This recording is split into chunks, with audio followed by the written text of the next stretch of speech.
Bismillahirrahmanirrahim. Assalamualaikum warahmatullahi wabarakatuh. Waalaikumsalam. Waalaikumsalam warahmatullahi wabarakatuh. Anak-anak apa kabar semuanya? Alhamdulillah. Alhamdulillah. Sehat Pak? Sehat, alhamdulillah. Sudah makan siang semua? Sudah. Ini mengawali pembelajaran kita siang hari ini. Silahkan salah satu untuk memimpin berdoa bersama-sama. Untuk mengawali pembelajaran hari ini, berdoa menurut kepercayaan masing-masing. Berdoa mulai.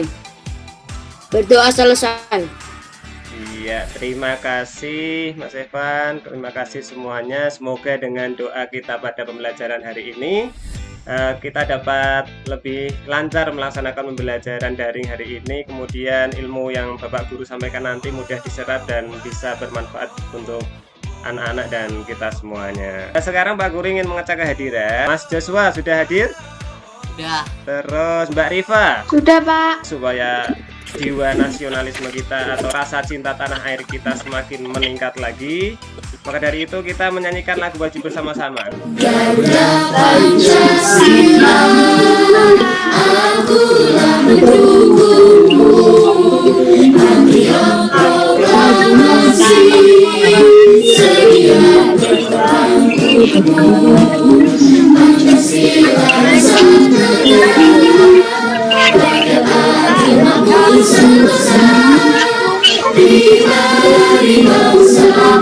anak-anak, Pak Guru tetap ingatkan untuk selalu melaksanakan 5M. Temanya disiapkan dulu. LKS tema 3. Alat tulisnya. Siapa yang masih ingat pembelajaran kemarin? Yang kemarin itu penemu lampu. Michael Faraday. Pinter. Untuk hari ini, apa saja yang kita pelajari akan Pak Guru sampaikan dulu. Kalimat efektif. Kemudian menyebutkan informasi penting dari suatu teks eksplanasi, termasuk nanti kita memahami struktur teks eksplanasi. Kemudian menganalisis perubahan sosial dalam kehidupan masyarakat setelah ditemukannya televisi. Kita akan memahami rangkaian listrik paralel.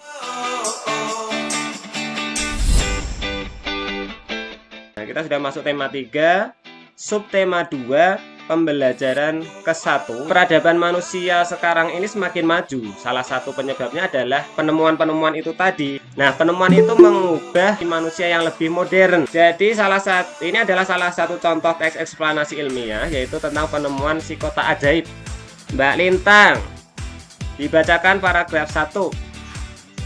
Si kotak ajaib, ia adalah penemu yang pada kesempatan itu untuk pertama kalinya menunjukkan bahwa gambar hidup dapat. Gambar yang kita lihat di layar televisi adalah hasil produksi dari sebuah kamera.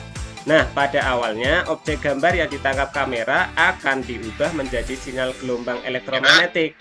Sinyal tersebut akan ditransmisikan oleh pemancar ke pesawat penerima pada televisi. Pesawat televisi akan mengubah sinyal yang diterima menjadi objek gambar yang utuh sesuai dengan objek yang ditransmisikan dalam bentuk hitam putih atau berwarna.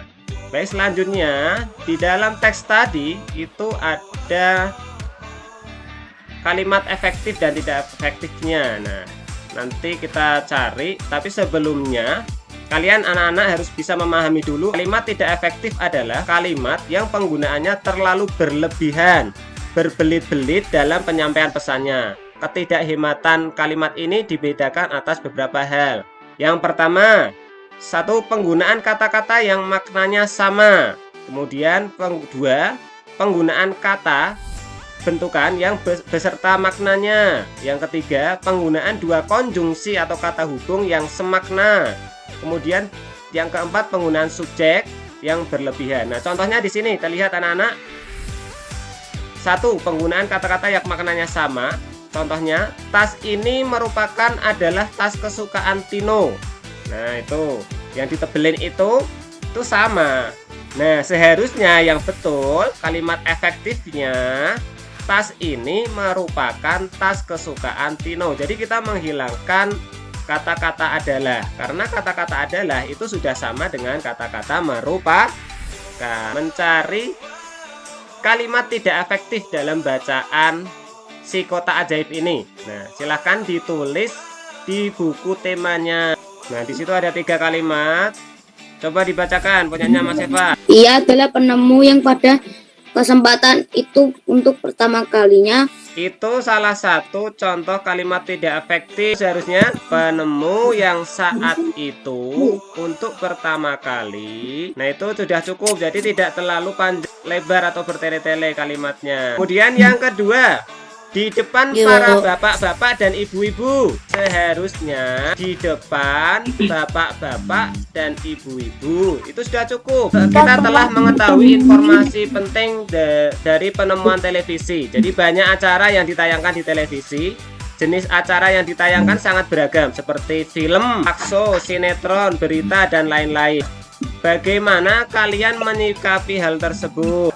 Jadi keberadaan televisi memang berdampak positif bagi manusia. Kemudian televisi memunculkan dampak negatif, misalnya membuat kita malas.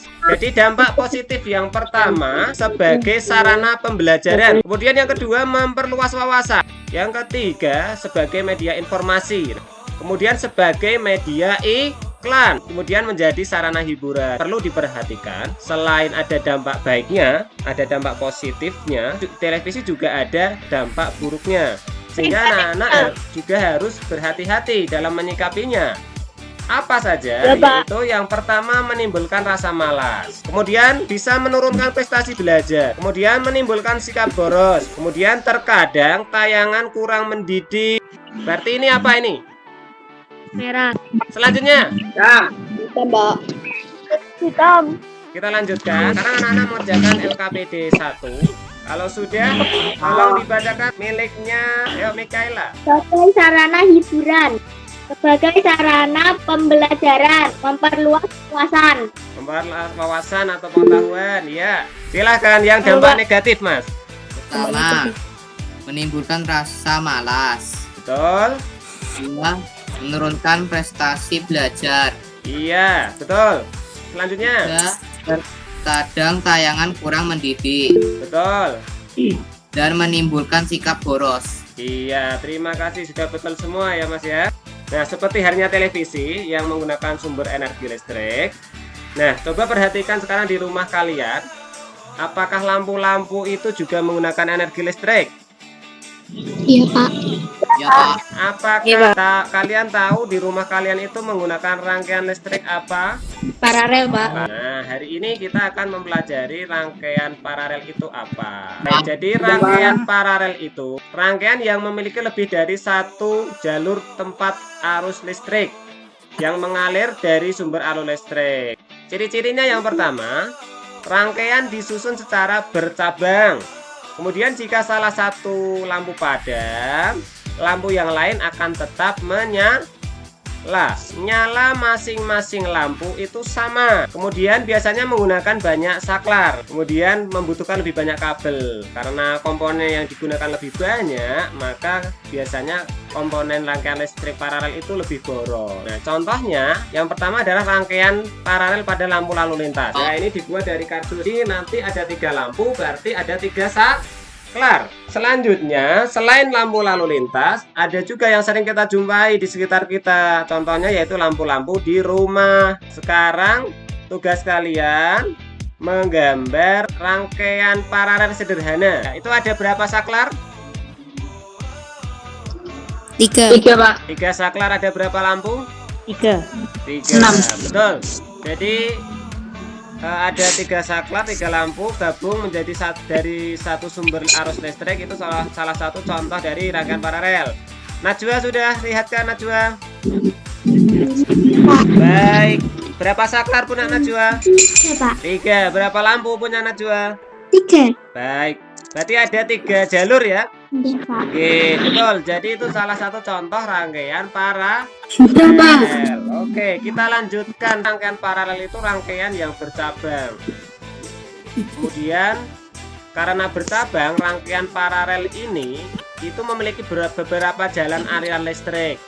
Biasanya lebih dari satu aliran. Nah, arus listrik dari sumber listrik mengalir secara bersamaan melalui lampu A dan lampu B. Kemudian kembali lagi ke sumber listriknya.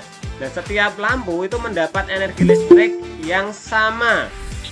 Jadi energi listriknya itu sama besar lampu yang diperoleh energi listriknya. Kalau rangkaian seri kemarin itu tidak sama karena hambatannya berbeda.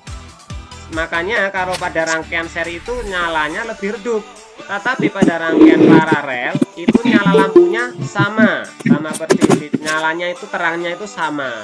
Perbedaannya gitu anak-anak. Ketika salah satu lampu mati atau misalnya lampu kamar depan mati, nah lampu yang di belakang atau lampu lainnya itu masih tetap bisa hidup. Jadi pemasangan listrik di rumah tangga itu lebih amannya menggunakan rangkaian paralel. Kalau nanti menggunakan rangkaian seri, ada kabel satu putus, nanti lampunya mati semua. Nah, itu salah satu kelebihan dari rangkaian paralel. Jadi ketika ada satu komponen mati, itu komponen yang lainnya masih bisa tetap hidup.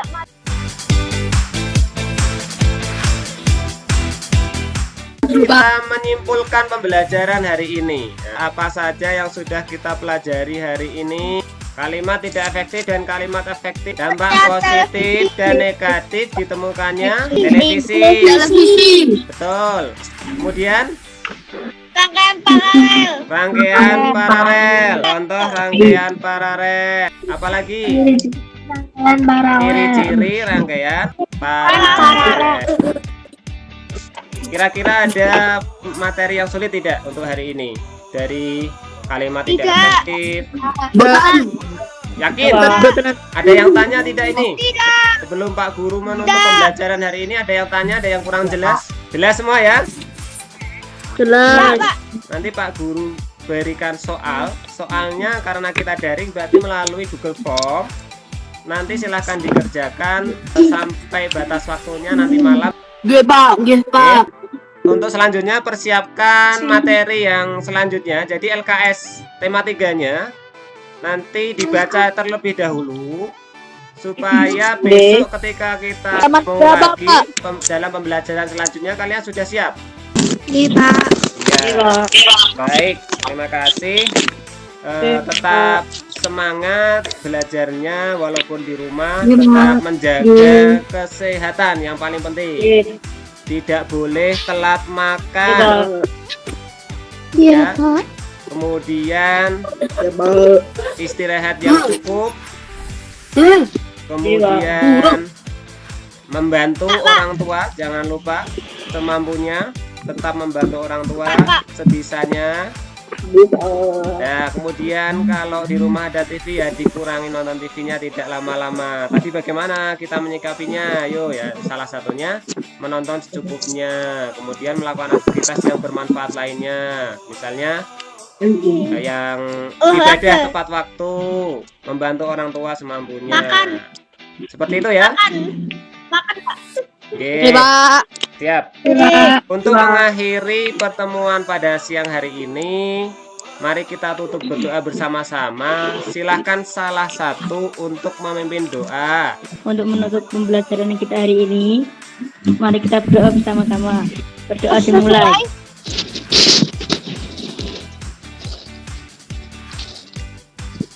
Doa selesai. Amin. Terima kasih untuk anak-anak sudah berpartisipasi pada kegiatan pembelajaran siang hari ini. Segera habis ini, setelah ini yang Islam segera sholat, kemudian yang lain tetap segera istirahat, makan siang dan istirahat ganti baju. Seperti itu ya. Iya, Pak. Baik, Pak Guru cukupkan. Assalamualaikum warahmatullahi wabarakatuh. Waalaikumsalam warahmatullahi wabarakatuh. Ya.